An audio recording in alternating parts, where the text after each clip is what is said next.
Snarky Pepi taldea da gehien entzun dutan musika taldea azken urteetan. Jazz fusion talde bat da, estatu batuak dira. Eta zinez biziki musika desberdina egiten dute diska desberdinetan.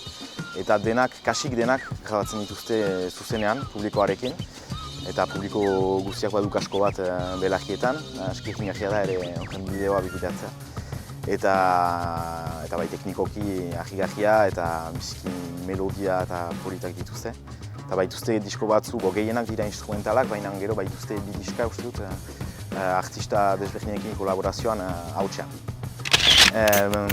Ateratzean erosi nuen berehala berritxarraken jaio musikail diskoa. Pixka bat ezagutzen nuen taldea hola lehenago, baina ez anitz.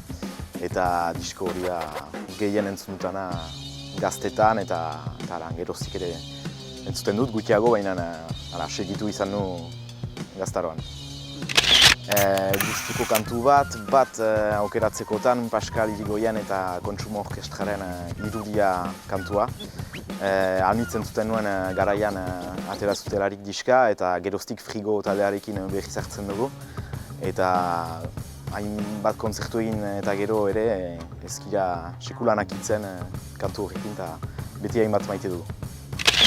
Joseba Irazokiren lehiakortasuna kantuan mundua buruan kabiltzen zaizu, baina burua ez munduan. Badira anitz referente, bat hautatzeko azken urteetan deskubritu dutan artista bat, katalandar artista bat, Lau Noa deitzen dena. Jotzen duela gitarra akustikoa eta gainetik harmonia biziki edekak egiten ditu hautsarekin. Biziki musika edeka da eta teknikoki ere ahi-ahia. Diskoa izan da urte anitzetan, orain nola ez streaming bidez entzuten ditut gehienak, baina hala ere vinilo kolekzio bat hasi dut hola urte batzu eta tarteka vinilo bat erosten dut, baina gehiago streaming bidez hala ere, errestasunez.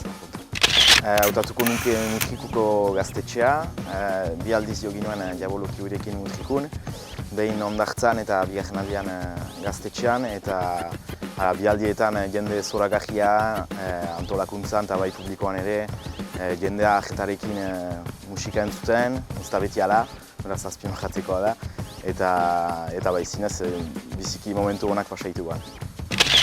Beti gela bat hautatzea zaila da, Euskal Herria zuzenean festivala hautatuko nuke, zenta beti programazio bikaina da eta hiru egunez kontzertuak atope gelditu gabe eta soinu mailan ere ahi-ahia, teknikoki emanak diren ahalak ere ahi-ahiak dira, beraz, EHZ-eta.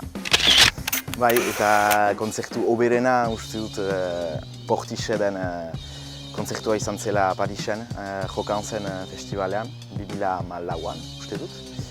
Eta zinez ahi-ahia zen rock festival bat izan da urteetan zehar jokan zen, oai pixka bat beste musika estilotarat doaz. Baina garaian baziren rock afitxaburu handiak eta horren artean Portised izan zen pixkat kalmeago eta hola, baina ahi-ahia izan zen ze isiltasuna eta egon zen ez dakitzen bat 1000 pertsona eta isiltasun animaleko bat eta horrek ahitu ninduen eta taldeak ere bai. Bai, eta ez da bortxaz orain entzuten dutan musika, baina egia jaiteko Crazy Frogen singela erosi nuen tipitan 10 urte nituen uste dut, eta hori zen Axel F uste dut izena zola tipo horrek egin zuen bideoklipa ere bidala bilakatu zena. Eta hori izan zen lehena, eta gero berantago jaio musika hil eta Kentzazpiren diskoak ere erosi nituen bidea uste dut izena dela. Badu aspaldi ez dutala diskorik erosi uste dut, baina azkena izan zen La Colonie de Vacances taldearen kontzertua eta gero biniloa erosi nien, eta talde hori da 4 taldek osatzen duten talde bat, eta 4 eszena desberdinetan ari dira, beraz gela ahun gutitan ari dira.